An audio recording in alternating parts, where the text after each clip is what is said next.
This is the Brella Community Services Podcast with Michael Morgan and Raj Sahota, talking about the I'm Still Me project, a support talk about dementia.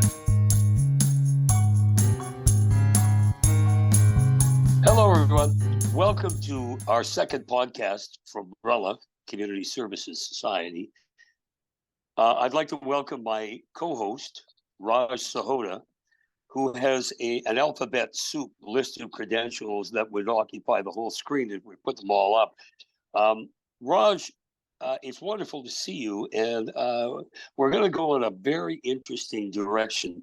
And it was out of a conversation you and I had yesterday as we were preparing. So I'm just letting you know we're going to do that secret devil dance routine. Okay. And Nancy Wocher, Nancy's just our go-to everything woman. I mean, Nancy, it would be wonderful if you would explain what your role is and how long you've been doing it as it relates to our topic, which is Alzheimer's, dementia, and the care and the future of the people that have that and their families. And that's why we're here to communicate some ideas. So what is your role when you're not doing this show with us? Thank you, Michael. Yeah, it's great to be here. My role is the resource clinician for overnight respite and adult day programs in Vancouver Coastal Health, specifically the Richmond catchment area. My background is in occupational therapy, and my specialty is in geriatrics and gerontology. For many years, I worked in a specialized geriatric assessment unit. We had a 17 patient inpatient beds and a day hospital program. And through my experience there, I've come to know and see what a diagnosis of dementia comes with, how the illness progresses, and most of all, and most challenging of all, how it impacts caregivers, impacts the people that are closest to the person who has the diagnosis. It's not something that happens to an individual. It happens to more than just the individual, their families, their friends, those that care for them, and has a lot of psychological and socioeconomic impact. I have a heart for caregivers.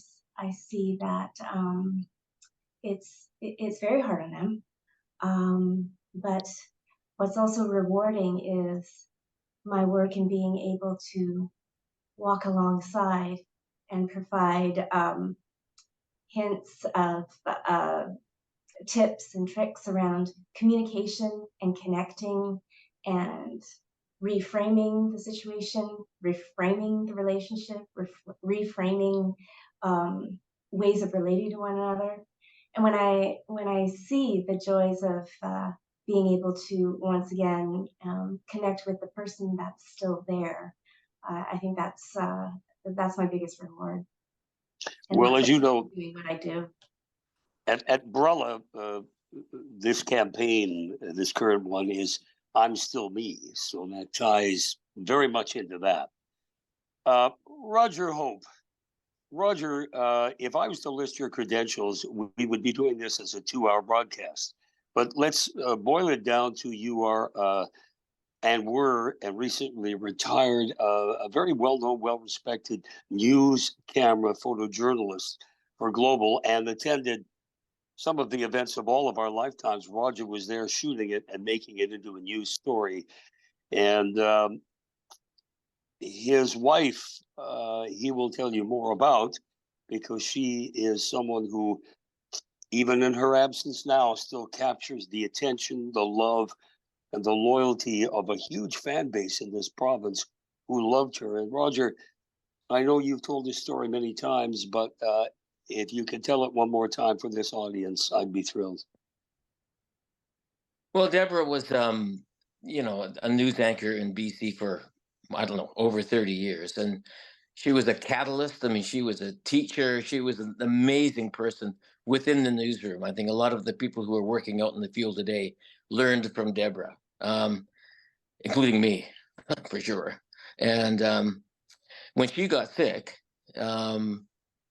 it really is so hard to put into words, but it just, our lives continually changed throughout the entire journey. And I kind of liked what Nancy was talking about, and reframing your relationship as things progress with the disease, because it's tough. And honestly, there's very little information out there for anybody about how to deal with this as a caregiver.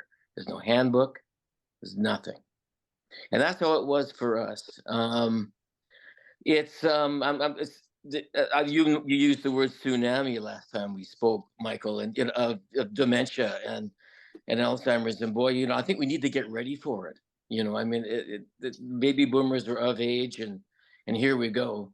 But I can tell you firsthand, it's not for sissies, but you can do it. And if you're carry the torch of love for the person you're caring for, then my best advice is to just enjoy every moment that you can with that person. Because even though it's hard, and you lose everybody and your friends are gone, and when that person does finally pass on, you will miss them anyway. It's a tough one, but at the end of it, hopefully the caregiver can find strength within themselves and carry on, and will learn a lot about themselves. I know I learned about a lot about myself, things I didn't realize I was capable of. Music that we wrote together. There's a lot of things that I can stop there, but Okay. yeah, it's tough. We'll be back to the music, because we're going to introduce that. Raj Sahota, my co-host, is a woman of many talents. I wonder, everybody here has had a chance to explain what they do, and this is your chance, because you are in the trenches every day. I am. I do a variety of different things. I wear a lot of different hats. I am a certified therapeutic recreation specialist by trade. So I am the I'm the RT, and I'm the day program manager for the South Surrey branch. And I also took on this role as research and evaluation manager for the I'm Still Me project. So yeah, I've got a lot going on. It all revolves around dementia, and I love what I do. I love the client contact hours that I have, seeing my clients every single day, seeing the benefits and the effects of them attending the day program at least once or twice a week. You see the change in them. We have clients that come in and say, this is the only place where I feel comfortable to be myself. I'm not judged. I feel safe.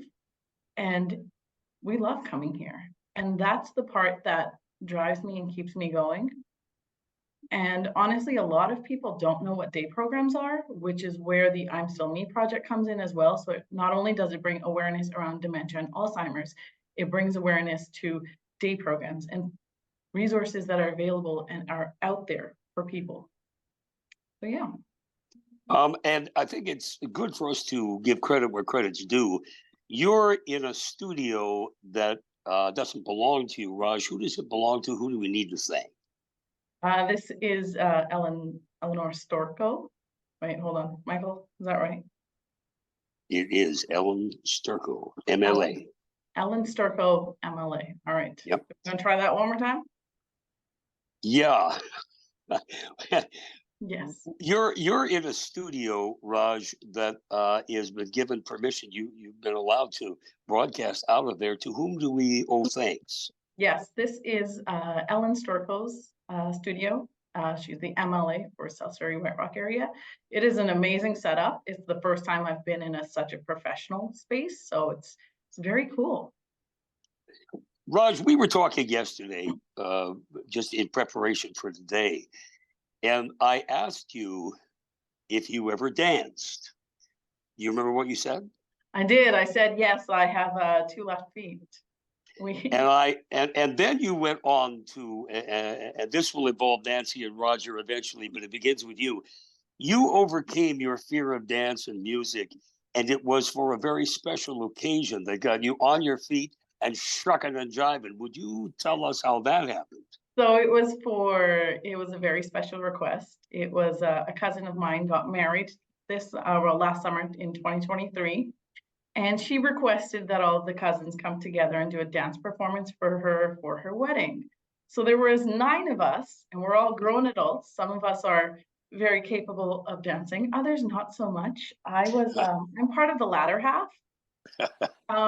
So we had to coordinate all of our schedules together and make sure that we came to the dance routines and the music and get everything together.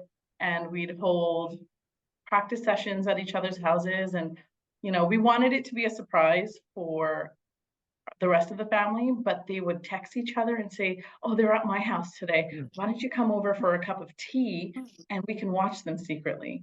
So it kind of turned into this huge thing. And then we eventually involved the aunties and uncles and turned it into a very big 10-minute long dance routine for her. It went beautifully. She was over the moon, but it's the things you do for the ones you love, right? Well, For her, it brings it was dancing and music, and we had to make it happen. and it is on that note, I want to swing by Nancy and then over to Roger, who was going to take a run about this idea about music and the work that you're in. Nancy, where does music play any role that you are aware of in actual certified therapy for people with dementia and Alzheimer's? Is it a factor? It's a huge factor. It plays a huge role.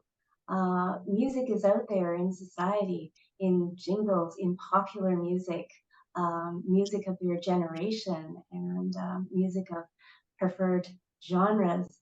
If there's any way to reach people, it's through music and song. And it's in an area of the brain that stays pretty well preserved even throughout the course of a neurodegenerative illness. Yeah, I think we need more music therapists and recognize musicians and recognize the therapeutic use of music to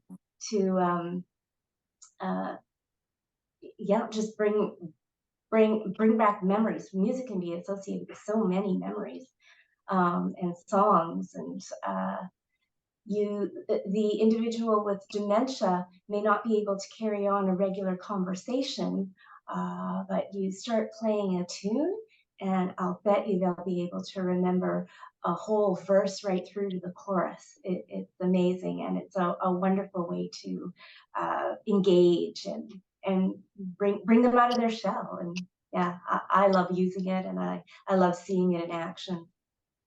Well, and then we go to Roger. And Roger did what I consider to be an amazing thing.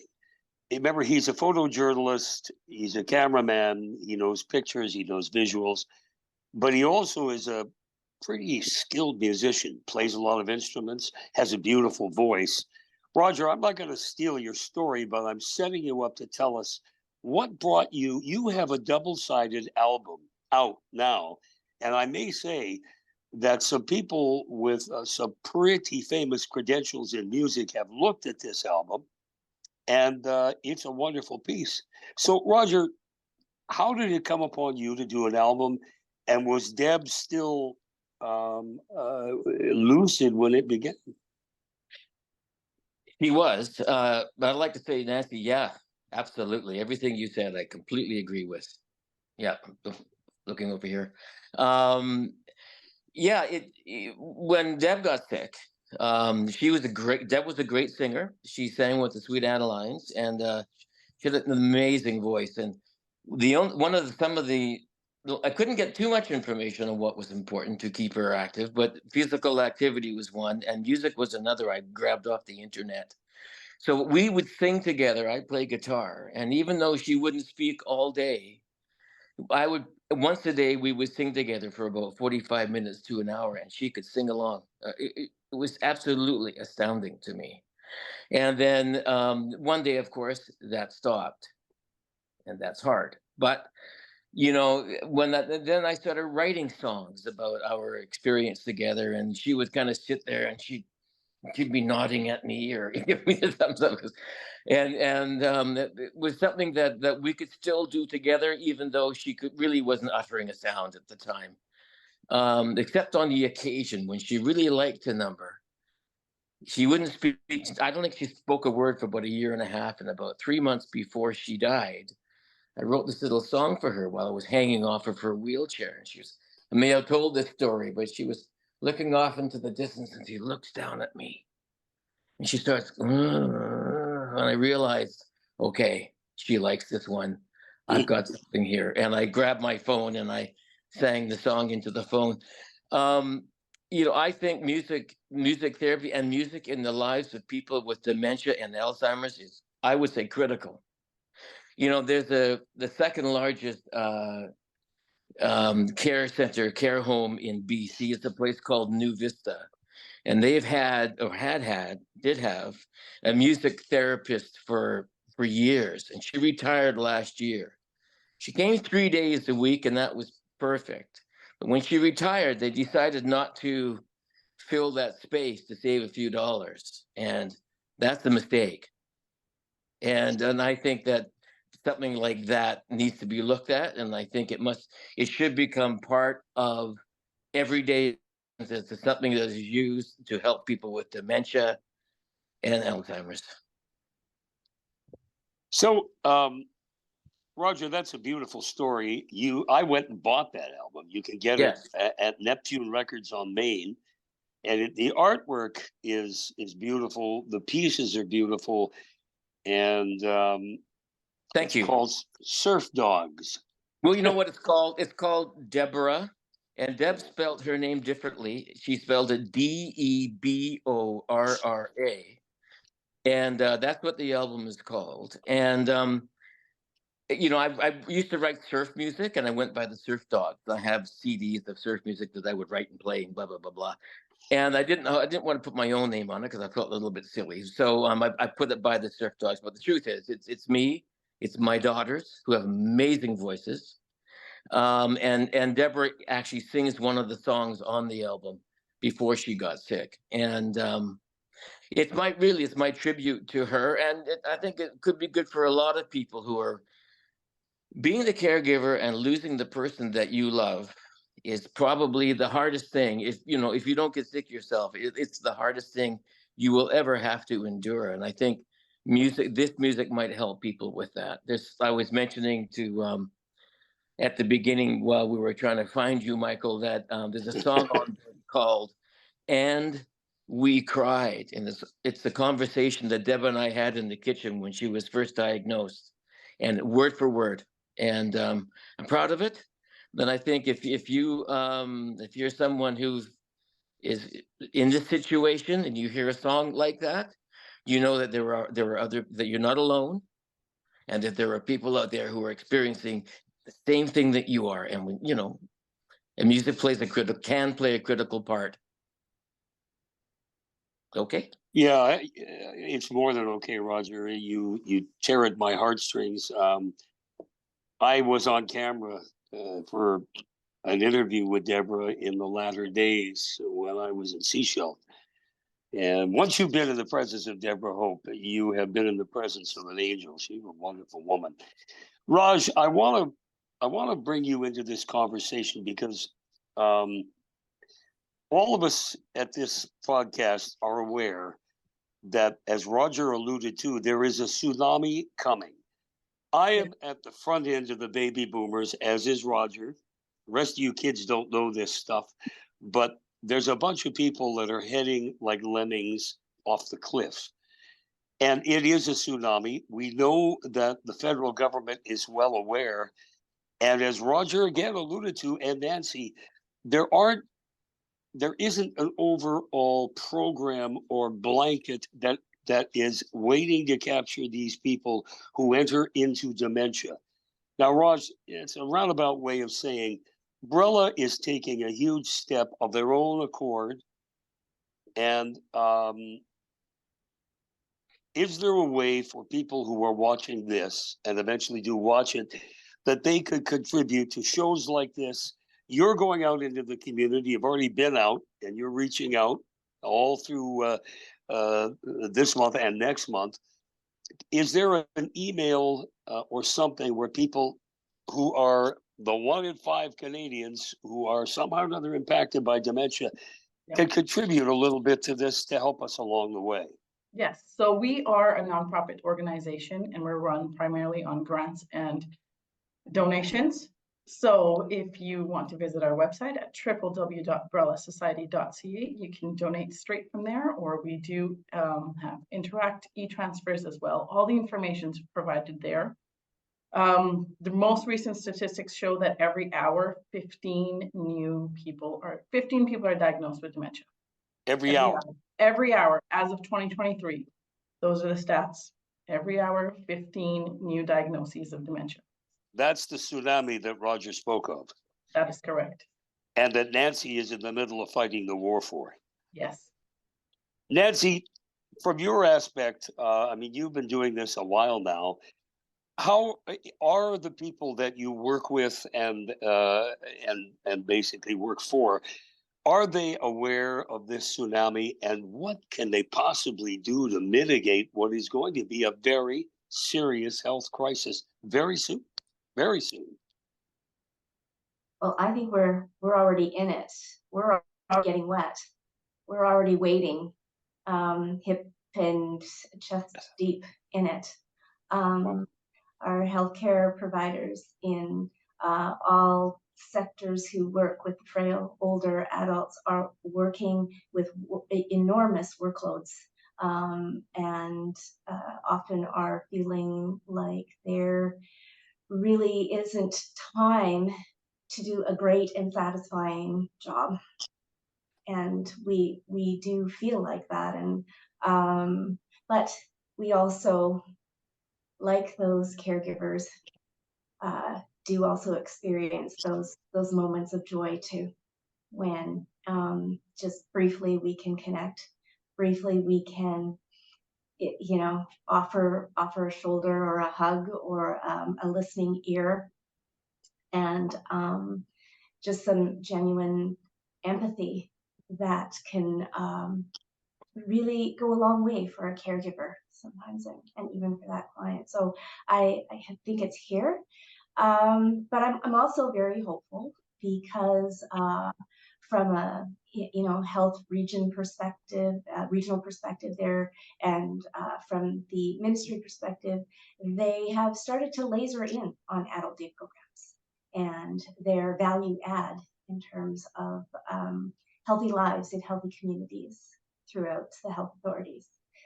And yes, music is vital to brain health, as is nutrition, as is exercise, as is socialization, as is doing all things we can do to support the loved ones of those who have dementia.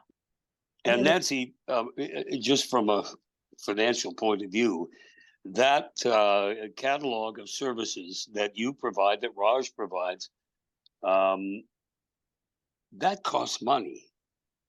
And I know this is getting into personal opinion, but I think all of us have come to the conclusion, and Roger, I'm going to get you to chime in on this in a minute.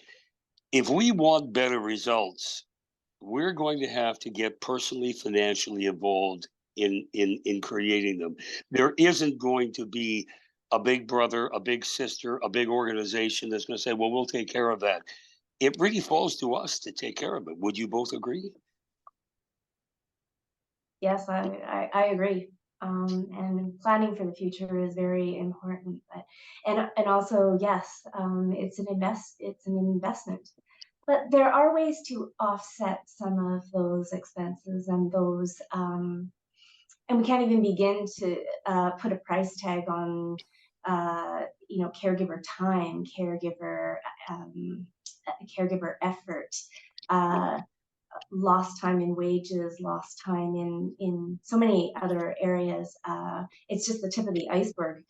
But definitely keep asking those questions of organizations like Brella, who are also, I think they exist to point you in the right direction, and point you to those resources and supports that are not commonly known if you're not facing a healthcare crisis or a diagnosis that has a long trajectory with a lot of much needed care and resources anticipated for your future. Roger, when you were at Global, and you and I had mutual friends who were quite happy to speak of your reputation as a solutions-based, I can fix that type of fellow. And how that's irrelevant to our conversation is when Deborah first exhibited signs that were troublesome, and her colleagues also chimed in, and she was sent with a diagnosis. When did it occur to you that this was not fixable? And what was the mindset from we can get by this, I can fix this, to this is a completely different mindset? You know, never really. I mean, the day she died, I was surprised. So, it's you don't wish that on anyone. As I have said, even a little bit of Deborah was better than none. But she told me herself that, I said, you'll be all right. And she said, no, I won't. Just killed my dad. And, like, okay. But, Alzheimer's it's a heartless disease. It's not a slow decline. Not a slow decline? It's not a slow decline.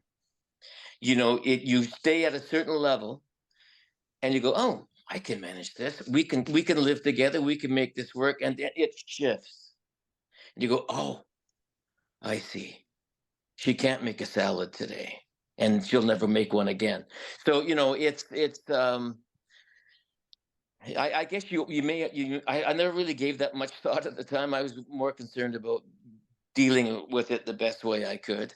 I didn't want to lose her. And so it's not something I can say I faced, to be honest. But, I kept working and just did, I also kept her active. She loved traveling, and so I made a point of taking her to her favorite places. And even though she had been diagnosed and she shouldn't have been in an airplane, I took her anyway. And I tried to keep her as engaged as I could. It's not cheap to do that, as you guys were talking about a little bit a few minutes ago. And not everybody's going to be able to maybe manage that, but they don't always have to be big trips. And I think one of her first favorite things was just getting in the car and driving around with me. And so you make that kind of effort. But as far as when did I realize that she was going to pass? I probably always knew, but I just couldn't face it. Raj, in your case, as my co-host and as someone who also is, as Nancy coined it, right, hip deep in this, we haven't really addressed the caregiver aspect. Roger is a poignant reminder of what it's like for the family. Yeah. But what about the people, the young people such as yourself and Nancy, who go in every day and sometimes take these things home, and sometimes I'm sure must feel that the weight of the world and the responsibility for that person rests with them. The family's looking to you for answers. Your employer is looking to you for answers. The patient is becoming oblivious and is in need of navigation. How do you keep optimistic and sane with that sort of environment? Well, it's like Nancy said, it's more of the fact that it feeds our soul, it feeds our emotions. We're there to provide for the participants, the clients, and the loved ones. It's very fulfilling. It is very difficult at the same time, but it's what really keeps us going. It's those moments of clarity when you see that your client is there. You'll see a change in their demeanor, in their eyes. You'll notice that, all of a sudden they're back. A really good example of a moment of clarity that was actually caught on tape was Tony Bennett when he was on stage for the very last time. Prior to that, he had recorded an album with Lady Gaga, I believe 2016. And then all throughout COVID, they stayed in touch, but Tony had forgotten who she was. So he knew that he knew her somehow, but couldn't recall her name, couldn't really place her. So he always referred to her as Sweetheart until the very last day that they were on stage. And she comes on stage to do a song with him. And because Roger had mentioned, and so did Nancy, that music is stored in a completely different part of your brain. It was one of the last things to go for him. She came on stage, and for the first time in 3 years, he recognized who she was and said, "There's my friend, Lady Gaga." Wow. So Lady Gaga said she had to hold it together and try not to cry, but those are the little moments that keep us going as well. So, caregivers spend on average at least 4 hours a day doing extra things around the house to, keep their loved ones at home for as long as possible. It's projected that we're going to spend $16.6 billion by 2031 in out-of-pocket costs for Alzheimer's and dementia to keep our loved ones at home for as long as possible. $16.6 billion. It's so hard to imagine what that would actually look like. Yeah. But that's the reality of it. And that's the tsunami that's going to hit us soon. So this is where Brella comes in, where the I'm Still Me team comes in. It's primarily more so that we get the funding we get the funding that we need to keep the programs that we're doing to keep our loved ones at home for as long as possible, so we can slow down the caregiver burnout. We can have it so people can still work and have a life outside of just taking care of their loved ones. We can have it so that we build these dementia-friendly communities where people feel safe and welcomed, and you're not afraid to go to a cafe and order something with your loved one who has dementia. You're not afraid that they're accidentally going to use a fork instead of a spoon to eat their soup, and now everyone's going to look at you. So it's creating those environments and communities that's really important for us, and what we are striving to do with the I'm Still Me project. And we're trying to bring awareness around dementia. We're trying to just explain that the two things that you need at the end of the day are love and patience. And that's something that one of my clients has always said. I had another client, and I asked him if he could put into words his diagnoses. He's been diagnosed with Alzheimer's, and his exact words were, "It's like I'm losing pieces of myself over time, but I don't recall what pieces they are, but I know something's missing. So as time goes on, I'm less of who I was, and it's difficult for me to be okay and understand that part." You made me Nancy, cry. yeah, me too. Yeah. Nancy, how do you release all of your emotions that come with performing your job? Do you cry? What do you do? Where do you find a little spot to regenerate? Well, my own family, of course, my faith, my community of faith, my husband, and in the moment, actually, I draw energy from my coworkers, my colleagues, those who are waiting in it with me. And I observe them and I hear their stories. And nowhere do you get that kind of refresh and renew as when they share with you their stories and why they do what they do and who they're doing it for. And it's and as colleagues we get it, and it's a beautiful picture of spurring one another on to good works, and which we've been called to. And it's the very least, I certainly feel it's the very least we can do for those who care for people, those who care for a loved one with dementia. It is very hard. It's you can't. I've heard somebody describe it as death by 1,000 cuts. Yeah. You're losing that person, yet you cannot grieve. as someone would grieve, say, when they've been lost to a tragic car accident suddenly, or you know, this is very different. But what a privilege it is when you can support that person in techniques and strategies and reframe, change in mindset, to then recognize, aha, that person is still in there. And I don't think we give people who are diagnosed with dementia, I don't think we give them enough credit for still being able to understand, even though they can't convey to you that they understand. Agreed. Yeah, you would know, Roger. So. Yeah. So, Raj, the Brella moniker, if you will, I'm still me. That's real for all three of you. It definitely That's is. I'm still me. So somebody resides Inside still. Yep. That's inside. that's literally what it is though, Michael. At the end of the day, the person is still them. They may not be able to recognize who you are or how you're related or, you know, where they are, but they'll recognize how you make them feel. It's the emotions at the end of it. They'll recognize if, you know, this person makes me feel safe, this environment makes me feel safe. I'm okay where I am. So that, you know, they may not know who you are, but they'll know how you made them feel. And that's primarily one of the reasons why I do what I do. The other reason is because I wholeheartedly believe that our elders helped us take our first steps, and it's our duty to help them take their last. So, in picking up what we were last talking about, this whole idea about I'm still me, and the person is still in there. Roger, did you want to pick that up on how musically you discovered how that saying is true?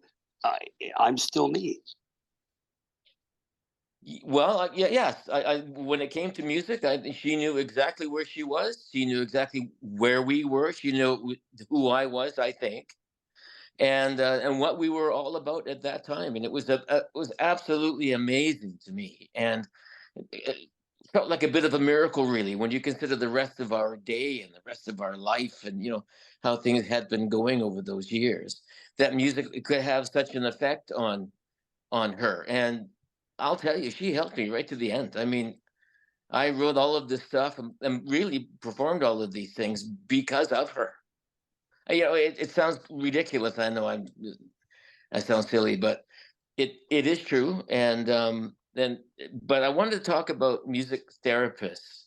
I've spent a lot of time in care homes, and whenever, I don't know if you, I guess we've all spent time in care homes, but there aren't a lot of things that bring the community together.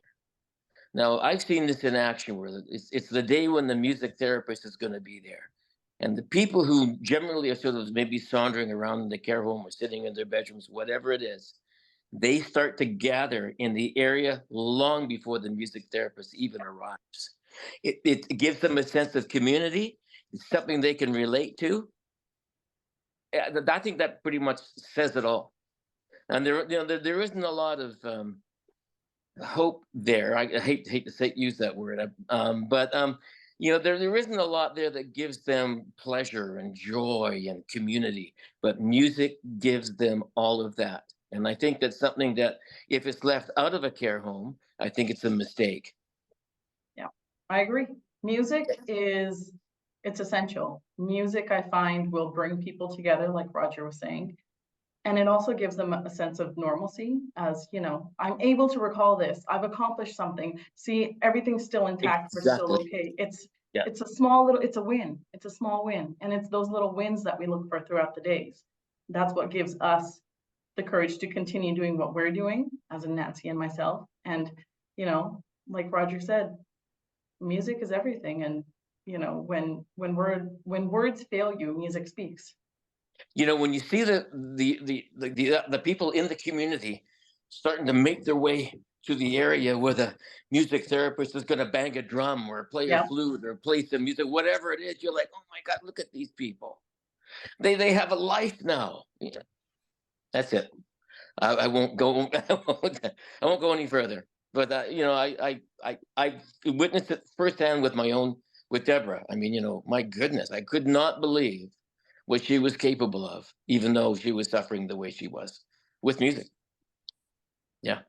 So And Raj, sorry, yeah, Michael, I go ahead. was just going to say that underscores again this idea about I'm still me, and the person is not to be treated like furniture or isolated or forgotten, like a third person that isn't there when you're speaking. Mhm. So And that's how you treat your clients. Nancy, the same. yes, that's literally how it is. At the end of the day, they're still them. Choice and options are always provided to them, whether it's, it may not be a choice of 5 different things, but it's A or B. Of these two, what would you like? Providing And them you also choice. have to be aware of what you're saying, because they're listening to you, even though they haven't said anything in a year and a half. Yep, Yeah. exactly. Agreed. It's all about, treating them like a person at the end of the day. Just because you think they don't know what you're saying or they're not able to understand and comprehend, that may not be the case. They'll know, and they know everything, Yep. they hear everything, they can pick up on vibes and senses and, what the general tone is. So they may not be able to understand the exact words that you're saying, but they'll know, I think they're talking about me. And you'll notice that in their body language as well. They'll start to become a little bit more reserved and quieter themselves. Their body language will change. It'll be a little bit more tense. But, music brings people out. Music does the exact opposite. Music brings communities together. Music brings people out of their shells. The first few things you learn as a child are, lullabies and nursery rhymes. Sticks with you till the very end. Even now, you can go and, start singing You Are My Sunshine, and everyone will know those lyrics. Even though you haven't sung that song in maybe 40, 50 years, but you start singing it or humming it, and it comes back just like that. And it feels good. It feels does. good. Yep. Music has the ability to change your mood. So, if you're ever feeling sad or upset, put on a happy tune. See what happens. I think that's why the Nancy, Beatles were so successful. yeah, we can all sing all those songs even now, 40 or 50 years later. Exactly. Na- Yep. Nancy, I want to. We're coming to the end of this podcast, and it's been really good for me. I love to be involved here. Can you give us some last words on where is this going? Who will be the new Nancys in 20 years, and what will they have to deal with? Wow. Well, just coming off of the discussion around music, music brings joy and creates joy and enlists joy. And I am very hopeful with the enrollment in nursing programs and therapy programs, with more continuing studies at the various colleges and the universities focused on gerontology and geriatric care. There are a group of people, there are a generation coming into this work with this call on their lives and are inspired to want to do this work and make a difference. Like Raj had said, we are the beneficiaries of what our elders have contributed to society to make it what it is. And yes, I am hopeful there are a group coming behind us who do have that insight. They recognize it and they want to live and work for it, work for a better tomorrow for us. I'm going to leave the last word for Raj, but the second last word for Roger. What do you think your daughters learned by this journey with their mom? Boy, that's a tough question, isn't it? Yeah. To be hopeful, I think. And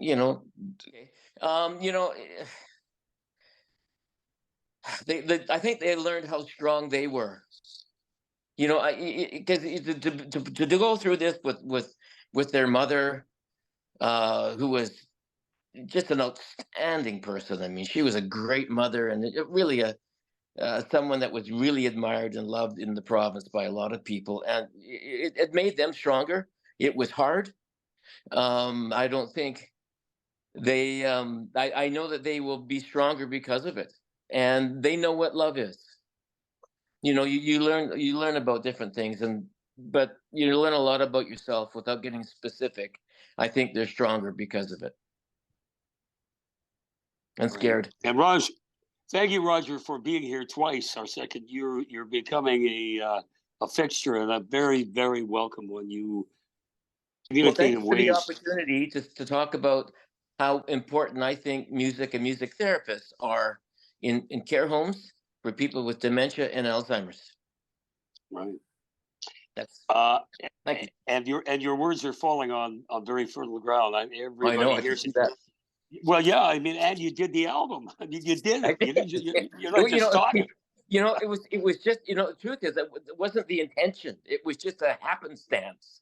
Next thing I know, I've got all these bloody songs. They're all laid down. Then I was going to throw them on a CD. I had this guy mastering it down in Gastown, right? And he said, "Oh, you're not going to put this on a CD, are you?" I said, "Well, yeah."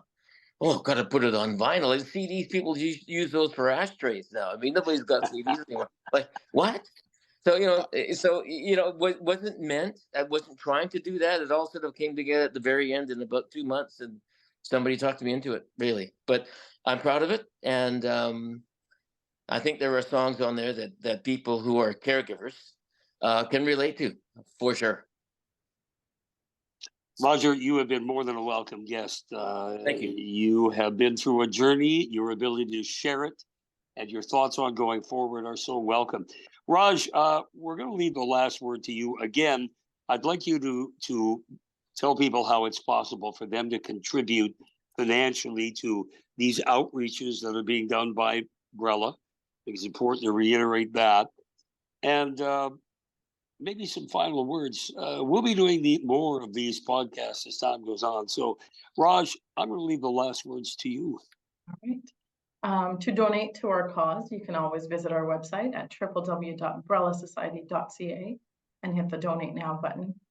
We accept Interact e-transfers as well, and all credit cards and everything. All the works, will take it. The last few words, it's, the world is full of hope. There's only things that we can do. You just gotta keep going, keep trudging along, and optimism, empathy, and integrity are the three things that will keep us alive and keep everything going. Perfect. Now, I did say you have the last word, Raj, but I want to say a very special goodbye to Nancy, who is doing something completely different in a workshop today and took the time out to be with us. Thank you, Nancy. Thank you, Michael. It's great to be here. You're an extraordinary being, and I know that because I know your husband well and love him.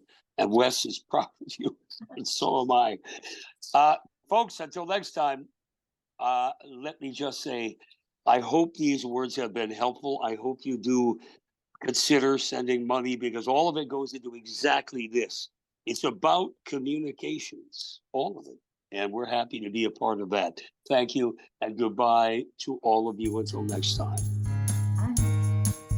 This was the Brella Community Services Society podcast with Michael Morgan and Raj Sahota. For more information, go to our website at www.brellasociety.ca.